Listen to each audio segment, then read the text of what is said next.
4,5 miliar tahun yang lalu, tidak ada es, tidak ada salju, tidak ada daratan putih di ujung dunia. Yang ada hanyalah bola api raksasa, mengambang di tengah kegelapan kosmik. Bumi pada masa itu bukanlah planet biru. Permukaannya dipenuhi lautan magma. Meteor menghujani tanpa henti. Langitnya merah membara. Namun di tengah kekacauan itu, sesuatu yang sangat penting mulai terjadi. Bumi mulai berputar. Putaran itu awalnya tidak stabil. Planet ini terus dihantam benda langit besar. Bahkan dipercaya sebuah objek seukuran Mars pernah menabraknya. Tabrakan dahsyat itu membentuk bulan dan sekaligus membuat bumi miring sekitar 23,5 derajat. Kemiringan itulah yang menjadi kunci lahirnya kutub. Seiring waktu, bumi perlahan mendingin, lava mengeras, uap air mengembun dan turun sebagai hujan selama jutaan tahun. Lautan terbentuk, atmosfer mulai stabil.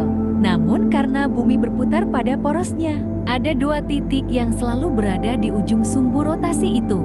Dua titik yang nyaris tidak pernah menerima sinar matahari secara langsung. Dua titik itu adalah cikal bakal kutub. Karena kemiringan bumi, sinar matahari lebih banyak menyinari wilayah khatulistiwa. Semakin mendekati ujung atas dan bawah planet, cahaya datang dengan sudut rendah. Energinya melemah, panasnya berkurang. Selama jutaan tahun, salju yang turun tidak pernah benar-benar mencair. Ia menumpuk, menekan lapisan di bawahnya, mengeras menjadi es. Dan dari proses lambat itu, lahirlah dunia putih yang kita kenal hari ini. Kutub Utara dan Kutub Selatan. Namun keduanya tidaklah sama. Kutub Utara berada di atas lautan beku. Es mengapung di atas samudra Arktik. Di sekitarnya ada daratan dari berbagai benua. Suhu memang ekstrem, namun masih dipengaruhi oleh air laut di bawahnya. Sementara Kutub Selatan adalah cerita yang berbeda.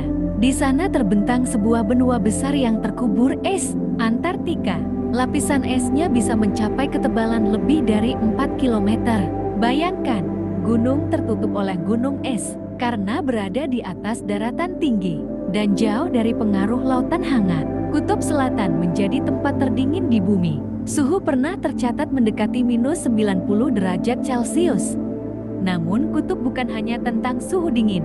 Jauh di dalam inti bumi, ribuan kilometer di bawah kaki kita, logam cair bergerak tanpa henti. Pergerakan ini menciptakan medan magnet raksasa. Medan magnet itu keluar dan masuk melalui wilayah kutub magnetik. Tanpa medan magnet ini, angin matahari akan langsung menghantam atmosfer kita. Radiasi berbahaya akan menyapu permukaan bumi. Namun di wilayah kutub, ketika partikel matahari bertabrakan dengan atmosfer, terjadilah pertunjukan cahaya yang menakjubkan. Aurora. Langit menyala hijau, ungu, kadang merah, seolah alam sedang menari di atas dunia es. Menariknya, kutub tidak selalu berada di posisi yang sama. Sepanjang sejarah bumi, kutub magnet pernah berpindah, bahkan medan magnet pernah terbalik. Utara menjadi selatan, selatan menjadi utara. Proses ini terjadi sangat lambat, selama ribuan hingga jutaan tahun. Artinya, kutub bukan sesuatu yang kaku dan abadi.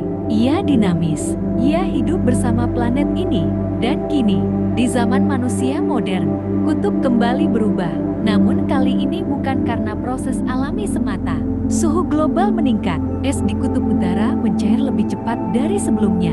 Lapisan es Antartika mulai retak dan runtuh.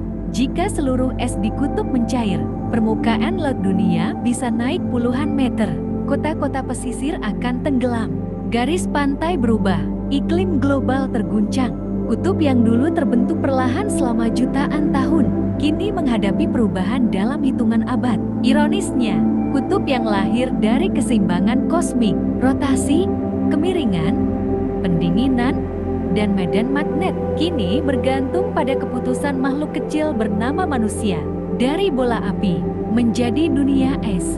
Dari kekacauan kosmik, menjadi penjaga keseimbangan iklim bumi. Kutub bukan sekadar ujung dunia. Ia adalah penanda bahwa planet ini berputar, bahwa ia memiliki musim, bahwa ia memiliki perlindungan magnetik, bahwa ia hidup. Setiap kepingan es yang terbentuk di sana adalah hasil perjalanan miliaran tahun. Dan ketika kita melihat peta dunia, Dua titik putih di atas dan bawah itu bukanlah sekadar dekorasi. Mereka adalah saksi sejarah panjang bumi. Pertanyaannya sekarang, apakah di masa depan, anak cucu kita masih akan mengenal kutub sebagai dunia es, ataukah mereka hanya akan membacanya sebagai bagian dari sejarah yang telah hilang?